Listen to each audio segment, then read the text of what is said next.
లారా పాడెదము, పరిశుద్ధులారా పాడెదము.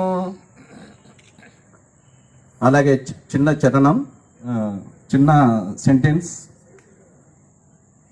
అపోస్తలుడైన పౌలు రోమియోలకు రాసిన పత్రిక 3:11 ఏమున్నదంటే 3వ అధ్యాయం 11వ వచనం, లోకంలో నీతిమంతుడును లేడు, ఒక్కడునూ లేడు, దేవుడు అనుగ్రహించే మహిమను పొందలేకపోతున్నారు అనే సెంటెన్స్ ఉన్నది. దయచేసి మన క్రైస్తవ బిడ్డలు కావచ్చు, ఎవరైనా, ఇందులో మతాలు లేదు, కులాలు లేదు, అందరూ నీతిమంతులుగా జీవించమని అనేక గ్రంథాలు, అనేక మతాలు కూడా తెలియజేస్తున్నాయి. కాబట్టి నీతిలో జీవించడానికే మనకు ప్రభువు ప్రేరేపించి ఉన్నారు. కాబట్టి ఆ